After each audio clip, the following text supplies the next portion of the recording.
भूत बंगला एक वीरान हवेली की कहानी। आधुनिक हिंदी में कहा जाता है कि एक सुनसान गांव के किनारे एक पुरानी हवेली है जिसे लोग भूत बंगला कहते हैं। सालों पहले यह हवेली एक अमीर जमींदार की थी जिसकी पत्नी ने इसी हवेली में आत्महत्या कर ली थी। तभी से कोई भी वहां रात बिताने की हिम्मत नहीं कर पाया। यह कहानी है रेहान नाम के एक नौजवान की जो शहर से आया था और पुरानी इमारतों पर रिसर्च करता था।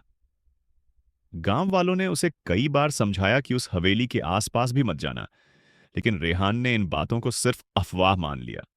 उसने ठान लिया कि वो हवेली में एक रात गुजारेगा और सब रिकॉर्ड करेगा। जैसे ही रेहान रात को हवेली के अंदर गया, उसे अजीब सी ठंडक महसूस हुई, जैसे वहां मौत की खामोशी पसरी हो। दरवाजे खुद ब खुद चरमराकर बंद हो गए।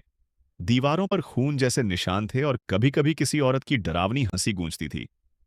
रेहान ने सब कुछ कैमरे में कैद करने की कोशिश की, लेकिन जैसे जैसे रात बढ़ती गई, उसका कैमरा बंद होता गया और मोबाइल की बैटरी खत्म होने लगी।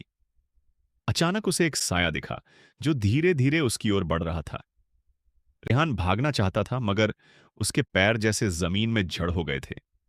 वो साया पास आया और एक भयंकर औरत की शक्ल में बदल गया। उसके बाल बिखरे हुए थे, आंखों से खून बह रहा था और वो बार बार कह रही थी, "ये मेरी जगह है, यहां से चले जाओ।" किसी तरह रेहान को होश आया और वो जान बचाकर हवेली से बाहर भागा। अगली सुबह गांव वालों ने उसे गांव के पास बेहोशी की हालत में पाया। आज भी वो किस्सा याद करके रेहान कांप जाता है और कहता है, कुछ जगहें सच में इंसानों के लिए नहीं होती। अगर वीडियो पसंद आई हो तो लाइक और सब्सक्राइब करना ना भूलें।